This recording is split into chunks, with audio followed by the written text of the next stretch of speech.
We are recording. Mm-hmm. And today we're going to talk about a disease that really people should really think about. Because I used to have to get tested for it all the time. Mm-hmm. Yeah, it's tuberculosis. TB. Still exists, people. It's still, yes, it's still a thing. Mm-hmm. So what the heck does that have to do with New York? Well, you're going to find out.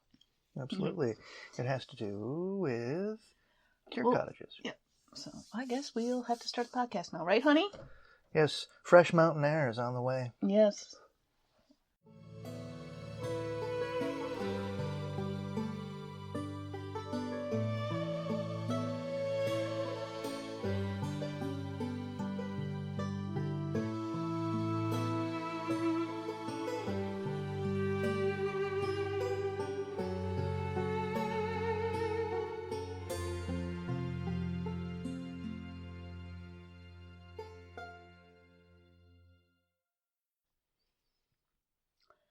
Welcome to Unearthly Upstate. This is Mari. And I'm Matthew.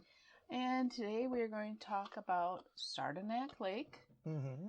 and how it fit into an epidemic of a disease and how it kind of helped with a cure for the disease as well. Yes, a method for curing. Yeah, a method for curing the tuberculosis.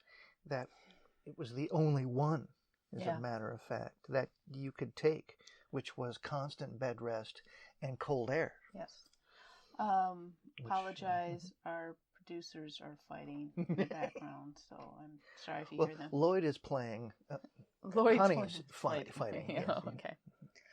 So we're going to head up to Saranac Lake. Saranac Lake is pretty much in the middle, I guess you could say, of the Adirondacks. It is still a beautiful place to go visit. Oh, it is. And one of the things you're going to notice, there's a lot of homes with porches, huge porches on them. And that goes into the cure cottages. Mm-hmm. It truly was a cottage industry. And a outside extended porch or enclosed porch kind of industry as well. Yes, because the cure involved, sitting outside in the cold, which, like, today I don't know if I would be able to handle it. I don't think I'd want to deal with coughing my lungs out. Yes. But then it's a killer, so... Tuberculosis bacillus. Yes. Mm-hmm. Yes, it really likes the warmth. Mm-hmm. So I've been told by our resident bacteriologist, Glizcado who declined our invitation. Yes, Glizcado is our son. That is his handle online if you want to look him up. And he is a vet tech, trained as a vet tech. So we wanted him to kind of give an overview what TB was and how it affects, but he declined. But I'm still giving him a shout out. Go check out his YouTube channel. He does a good job of calling out people who do videos where I would say it's borderline animal neglect, borderline animal abuse. It's beyond nefarious intent and dubious intentions. It really, this is where it gets put into action. It sounds horrible, but he actually does a very good job of calling these people out. And, his reactions are the reason to watch it. So you gotta look for Glizcado on YouTube. All right. First of all, I'm going to explain that, yes, TB is still around. I worked for a bit with the state in a location in which we had to get tested once a year for it. The test isn't that invasive. They prick your arm until you come back 3 days later. And if you have a welt, it's a raised lump, well, then they just inoculate you and you're done. Reason this particular location, there were a couple reasons I had to get tested. One, I was in a enclosed environment with a lot of people. Let's just put it that way. A lot of people coming from a variety of locations, and many of them did not have access to the best health care. So the communicable diseases, chances of getting communicable disease pretty high just being in the area. And on top of it, the particular place where I worked was built on top of an old TB hospital. It was a double whammy. Yeah. So we had to get tested once a year just to make sure we were exposed. For health and safety reasons. But like I said, now the cure is basically they just inoculate and you're fine. Yeah. It wasn't the case when these cottages were made. No. Between 1873 and 1945, Saranac Lake, New York, became a world-renowned center for the treatment of tuberculosis, using a treatment that involved exposing patients to as much fresh air as possible under conditions of complete bed rest. Yep. Yes, in the process, a specific type of building, the cure cottage, was developed. Mm-hmm. Built by local residents seeking to capitalize on the town's fame by physicians and often by patients themselves. Many of these structures were extant, and their historic value has been recognized by listing on the National Registry of Historic Places. In fact, one particular person went up there for a cure, stuck around, and started looking for a cure. His name was Dr. Livingston Trudeau. And here's your little trivia fact. He has a famous relative. I believe his grandson. Let me just double check. It was either grandson or grandnephew. His great-grandson is named Gary Trudeau. And those of you who still read Sunday or even newspaper comics will recognize the name as the creator and illustrator of Doonesbury. Doonesbury. Yes. So there's your little trivia for the today. Yes. Before we go any further, I'd like to share an article. Sure. That comes to us from Bodify.com, a Lumitus industry portal. Now, their sources are from the National Registry of Historic Places, multiple property documentations, the cure industry, the village of Saranac Lake, Essex and Franklin County, and John A. Bonafide, yes, you heard it, Mary Hautelang, and Rachel D. Bilvin. They wrote they collaborated on this article in 1992, and also sources from Philip L. Gallos from Cure Cottages of Saranac Lake, a historical Saranac Lake, 1985. Right. Between 1873 and 1945, Saranac Lake, New York, became a worldwide renowned center for the treatment of tuberculosis. Using a treatment that involved exposing patients to as much fresh air as possible under conditions of complete bed rest. In the process, a specific building type, the cure cottage, was developed. Many of these structures are still extant and are on the registry. And Dr. Edwin Livingston Trudeau, from 1848 to 1915, was a young man, watched his elder brother die of tuberculosis. So he's got some, some personal motivation here for coming up with at least as much as a palliative treatment maybe for tuberculosis. His vision for the cure cottage wasn't realized, of course, until he subsequently trained as a doctor, and 3 years after completing his studies was himself diagnosed with tuberculosis. Conventional thinking at the time called for a change in climate, literally. Okay, and he went to live in the Adirondack Mountains, initially at Paul Smith's Hotel, spending as much time as possible in the open, and he subsequently regained his health. And in 1876, he moved to Saranac Lake and established a medical practice among the sportsmen, guides, and the lumber camps in the region. In 1882, Trudeau read about a Prussian doctor, Hermann Bremer, who successfully treated tuberculosis with the rest cure. In cold, clear mountain air, Trudeau founded the Adirondack Cottage Sanatorium in February 1885. The first two patients were two sisters who had been factory workers in New York City. Can I pause you there? Yeah, right there. Okay, the Cottage Sanatorium has been, we've got to bring this always back to the paranormal. And yes, there has been investigations down there and everything.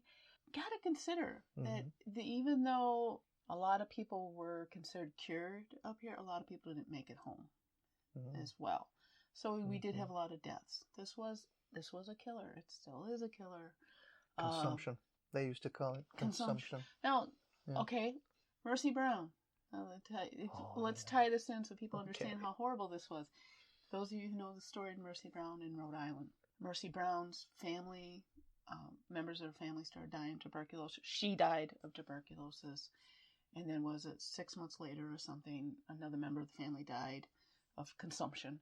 And their idea of a cure was to dig up her body, take her heart out, burn it, and mix it into a drink for the rest of the family too. So she's often considered the vampire. It was one of the vampire graves. We went to the extra grave. Yes, we actually did go visit Mercy Brown's grave at one point. But it gives you an example of just how scary this was. If people were willing to dig up their relatives. Yeah. And use this very old world superstitious technique to try to stop it. Now roll back the history on that technique. Where did this potion didn't come out of a vacuum. They No, must have gotten it from somewhere. It was very common in like certain types of magic and that to use body parts. It's sort of exuvial magic, which goes back to pre-Stone Age. Yeah, and kind of on the right track. I mean, if you think about it in the broadest of sense, they were trying to inoculate themselves by drinking a small part of didn't work, but, you know, it... Fantastic how some human traditions endure. And here's the thing. She died in 1892. When were the cottages being put up? 1882. So, in 1876, he moved to Saranac Lake and established a medical practice among the sportsman guides and the camps in the region. In 1882, Trudeau read about the cure that Bremer was working on. Okay. And then he first started Adirondack Cottage Sanatorium in February of 1885. So... The first two patients were two sisters who had been factory workers in New York City. I gotta stop you there again. I just want to make this point. She died in 1892. He was already working on his cure. How is that? And think about 1892. That's not that long ago. Exactly. Not all that long ago. That's 107 years ago? Yes. She died. Quick math. And people were still doing this old-timey magic to try to cure this disease. Yeah, exactly. And meanwhile, up in the Adirondacks, we had Dr. Livingston, who was reading the stuff off the Austrian doctor? Or Prussian? Prussian doctor. Hermann Bremer. And they were trying to come up with a more sensible cure. So there you go. This is why it was such... Well, this is a cure that goes beyond sense. Well, yeah. But that gives you an idea of just how... Where people's mentality was. Yeah, how scary this was. They were willing to dig up their relatives. Well, searching for a cure for something that has no cure. Yeah. Anybody, if it's a kill or cure remedy, people are going to, take it.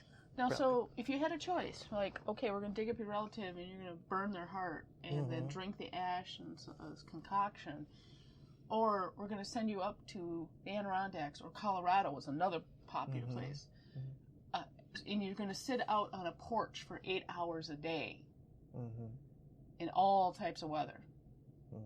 I'd take the porch.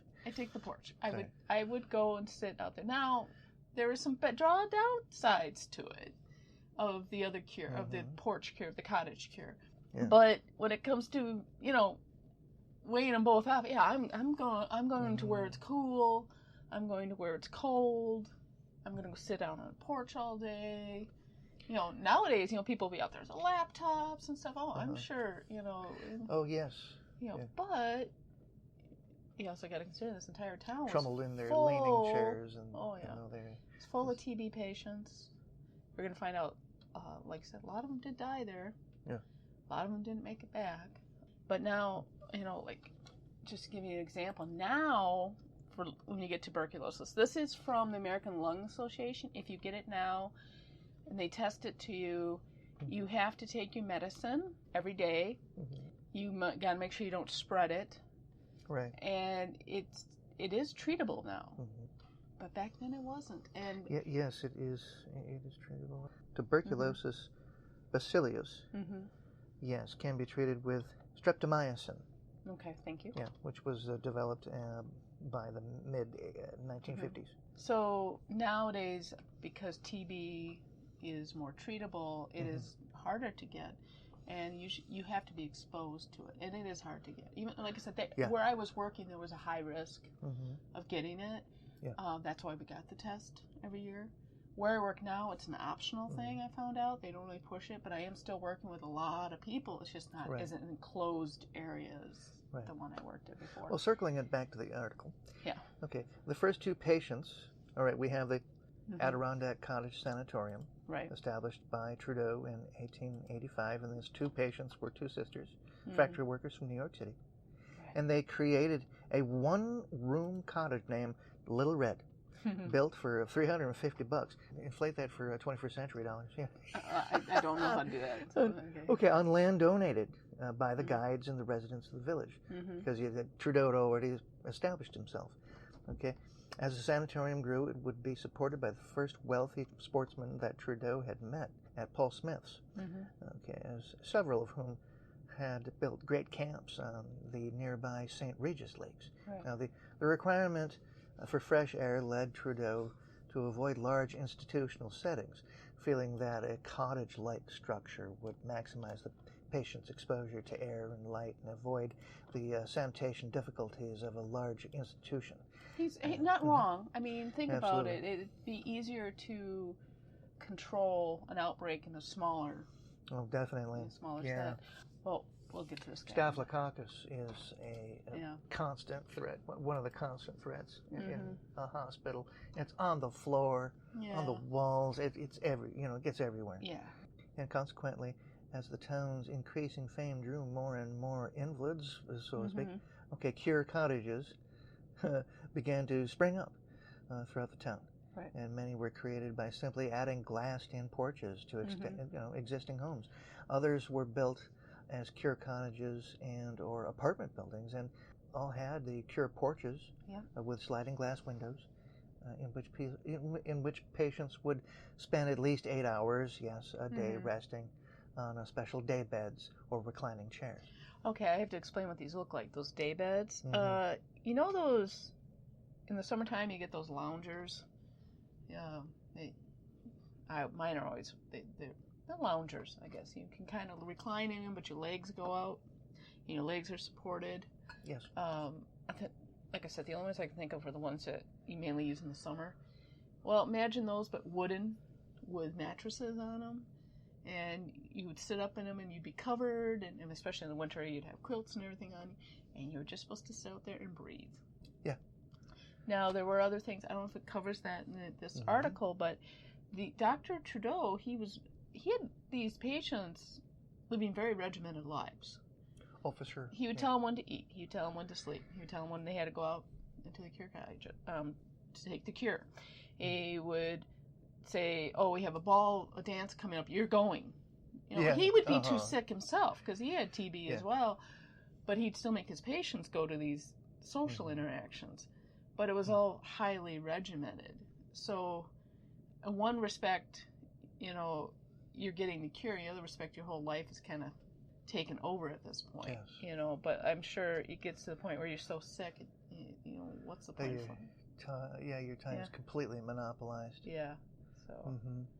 Yes, and in 1887, when Robert Louis Stevenson came to Saranac Lake. I was going to mention him. Thank you. Yes, for treatment of his tuberculosis, the town's fame grew substantially, and the arrival of the railroads, the New York Central and the Delaware and the Hudson in the valley, greatly eased access to the area, and that the discovery that tuberculosis was contagious further contributed to Saranac Lake's importance as a cure center, as many other venues in the Adirondacks began to turn consumptives away.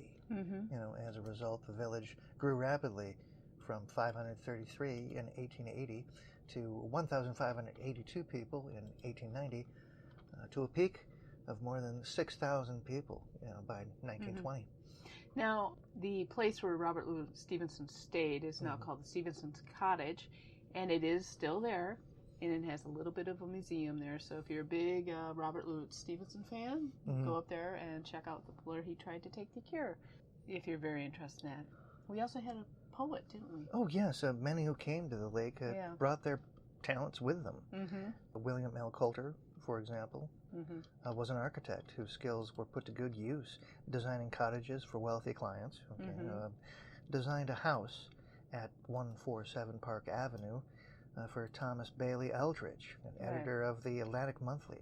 And in 1903, the Porcupine was made, which was a house that he designed, and it had so many fine points, that's why people called it that. And he also designed Camp Eagle Island and Prospect Point Camp, two great camps on Upper Saranac Lake. And a number of different other types of institutions developed, boarding houses and cottages for relatively ambulatory patients, cottages that didn't provide board, in which, in that case, meals would have to be provided by yourself, or nursing cottages for patients too weak to get around. Cottages came to specialize in distinct populations, and they began to be designed specifically for the clients that were being housed. And there were cottages for Greeks, for Cubans, for blacks. Everything at this yeah. point is all, and kosher cabins as well. Oh yeah, Can't forget those Jewish people. They cater to everybody. In fact, we're going to jump ahead, but there's an important bit of the cemetery that Norway, keep track. Oh, yes. We'll come to that. But, well, I need to impart something first. Yeah, we'll come to about that. And some were organized by occupation.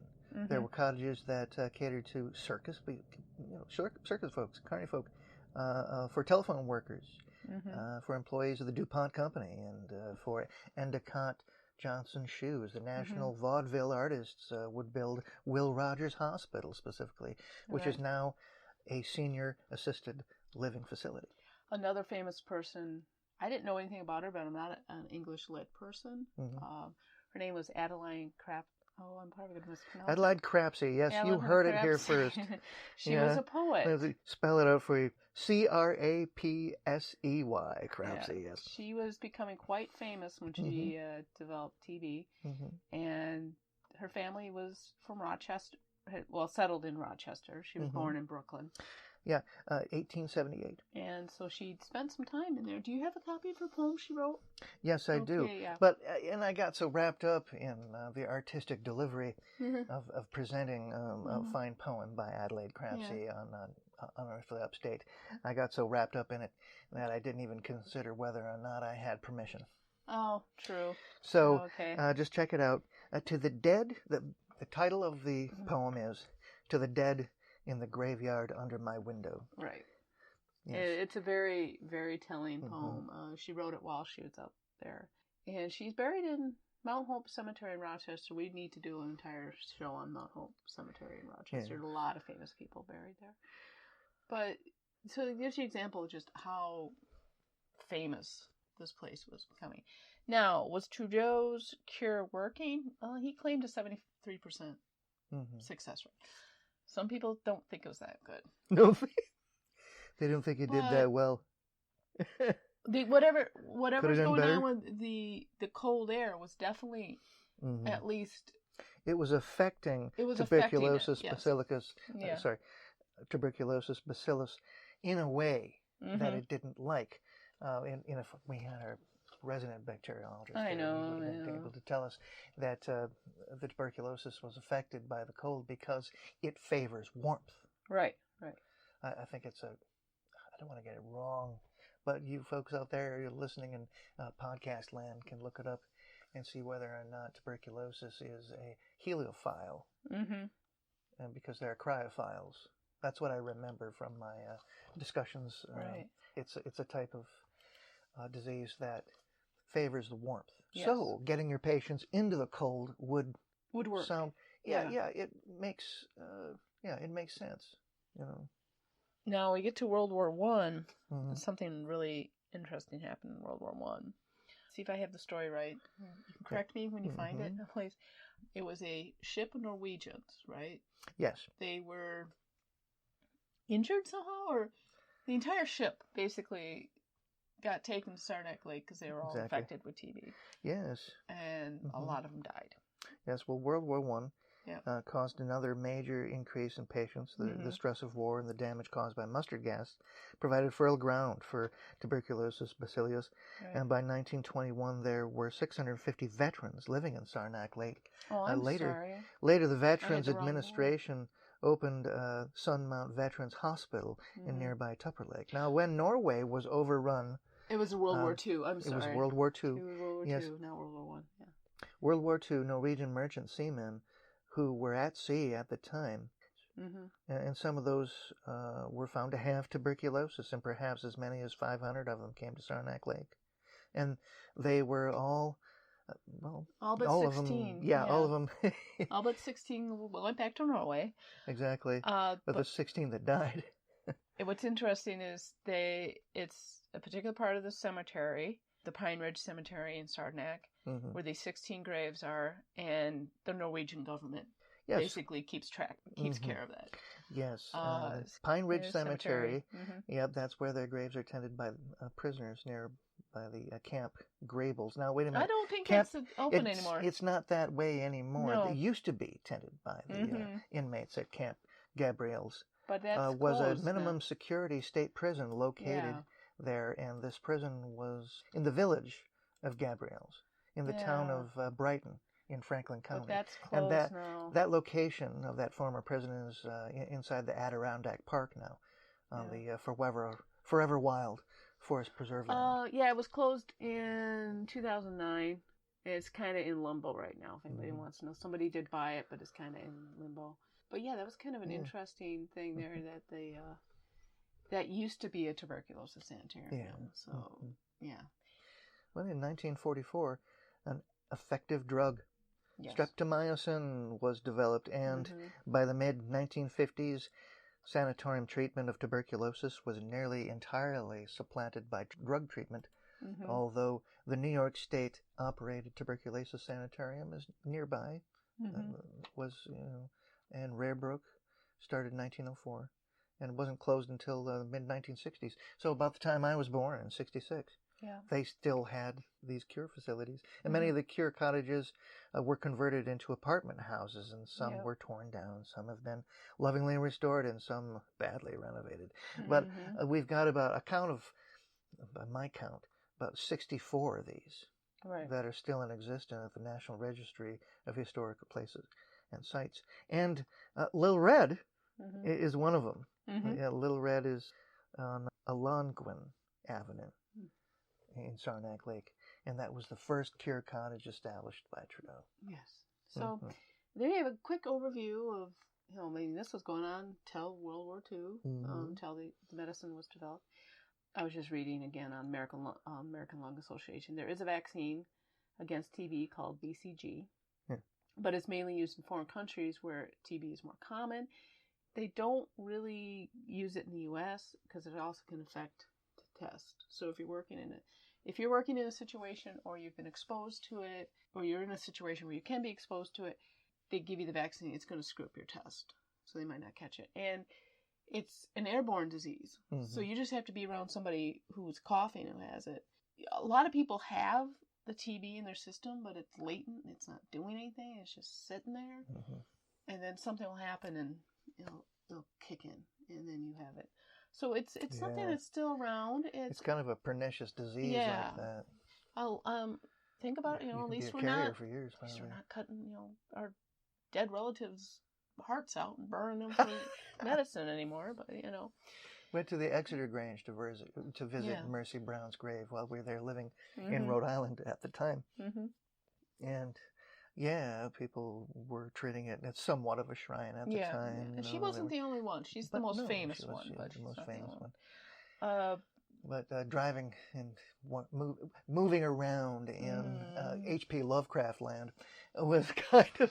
It's an interesting situation. We'll have to talk about that one these days. Really, we could tell you some stories. Let's put it this way. I don't think he had to think too much to come up with stuff. Anyway. Well, let's go back to this Saranac Lake. I haven't visited yet. It's on my list to visit because it's got some real pretty things up there, not just secure cottages. But it's very interesting, how... Nice things to see. Yeah. It's beautiful country. It's beautiful. A beautiful area up there. Is this place haunted? Oh, yeah, I would guess so. I mean, a lot of people... It's we talk about sanitariums and we talk about asylums. This was just... You can think about it this way. This entire town had become an asylum. But it wasn't like your typical ones we talk about, which were the big buildings. It's closer to Letchworth Village, except it was individual buildings. Yes, and it wasn't so institutionalized. It wasn't so institutionalized, which I think helped. I think it did help with people who were asked to lay there for 8 hours a day in the cold. And you could, if you lived up there, that's how you could make some extra money, is you would rent out your house to these people, or at least a porch. Yeah. So you could turn over part of your house into an area for the tuberculosis patients to rest and take in the cool air of the Adirondacks. Absolutely. So, but I don't, from what I've seen of, heard of ghost things, I've never, again, it's one of these where it probably is haunted, but then there's not a single place that jumps out. I mean, people have gone to the sanitarium there, the Adirondack Cottage Sanitarium, and done investigations, and I'm sure they've done it in the Red Cottage and oh yes, I'm sure Stevenson's cottage as well. And anywhere cottages and paranormal activity. But I would like to see the sure cemetery. Actually, I would, because just think of how many people came there and never made it home. I mean, the reason Trudeau ended up staying there is because every time he'd feel better and he'd go back to New York, it would kick back in, and then finally he just moved his family up there because it was getting to the point, it's like, I might as well stay up there because it's the only thing that's keeping me alive. How about that? Yeah. Wow. So, and so I'd like to leave you with an excerpt from Adelaide Crapsy's, even though I can't present to you the entire poem. Right. Sure. An excerpt from To the Dead in the Graveyard Under My Window by Adelaide Crapsy. And in ironic quietude, who is the despot of our days, and lord of dust, needs but scarce heeding, wait to drop grim casual comment on rebellions and, yes, yes, willful and petulant, but now as dead and quiet as the other are. And this, each body and ghost of you hath heard, that in your graves do therefore lie so still. There we are. Right. So that's the Saranac Lake Cottages, and just a nice overview view, and anyone who likes architecture, anybody interested in medicine, it was finally closed in 1954. How about that? Yeah.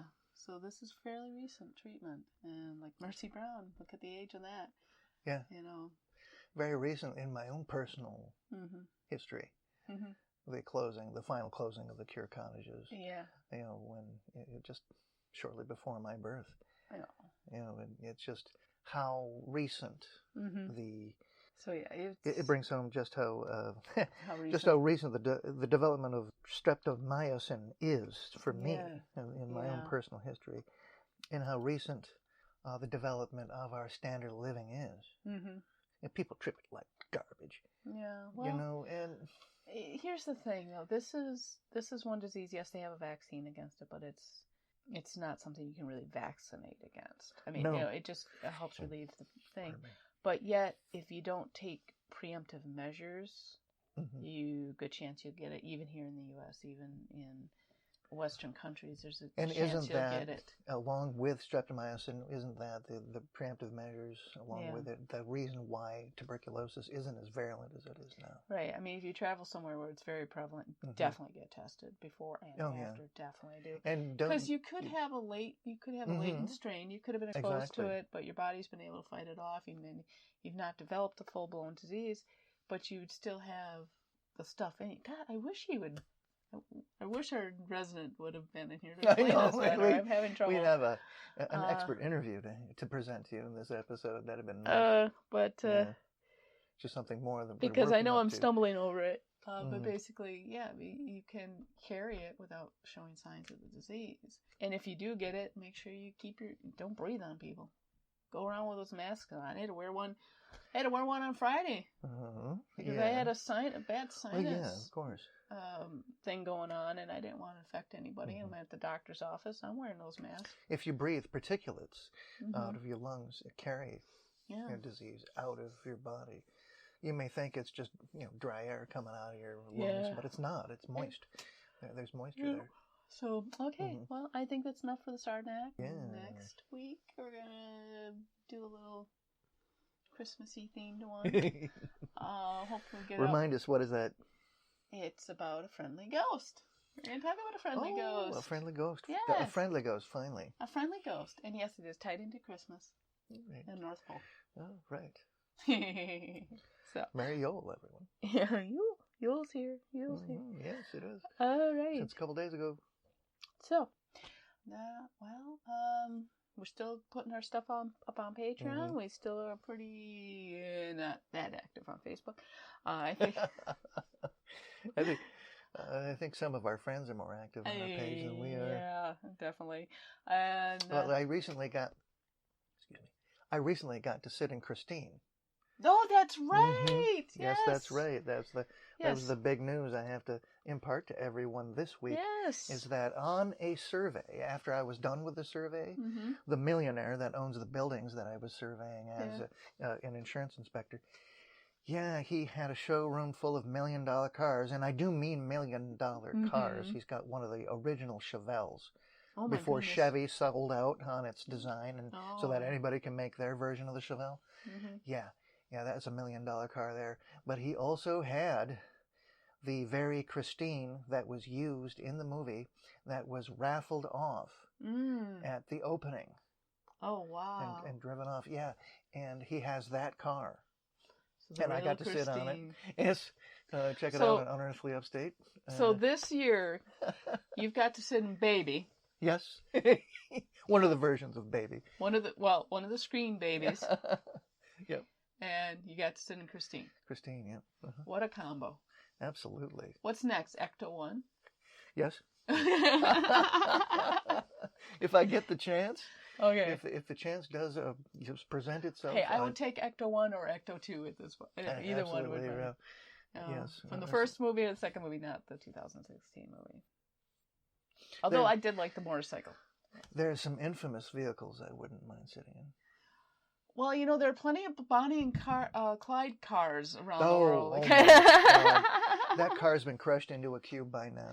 Well, there's plenty out there that say they are. It's like the Dillinger Death Mask. Every roadside attractions has to have Dillinger Death Mask. They have to have Bonnie and Clyde. Yes, and a Fiji mermaid and a Zoltar. Oh, I'm sure there's other cars we could find. Definitely. But my next one is either Ecto-1 or Mr. That the infamous green satellite. What are you talking about? Huh? Oh. The Hatchet Man's car. Yeah. I don't think that car's been collected by anybody. I don't think so either. I think that's another one that's been crushed into a cube. All right. What about the Blue Caprice? You're just throwing cars out. Okay. Anyway, good. So look up Blue Caprice. It's a great movie. Anyway. Alrighty then. Well, we'll see you next week then. All right. Thank you for listening to our Ghastly podcast. All right, bye. Bye-bye. Thank you for listening to Unearthly Upstate. You can find us on Facebook, Twitter, Instagram, YouTube, Patreon, and on our webpage. We are also on Apple Podcasts, Spotify, Spreaker, Stitcher, Podbean, Google Podcasts, and CastBox. Please like, share, and review on your favorite platform. Unearthly Upstate is an Animator Liar production. The show is produced by Mari and Matt Manette, with purring provided by Honey and Lloyd. Research and writing by Mari Manette. Music is by Kevin MacLeod, licensed under Creative Commons Attribution 3.0 license. Unless otherwise stated in the episode, the places mentioned in the broadcast are not paid or contact us for any type of promotion. Please check out our webpage for credit and sources for the episode. Thank you.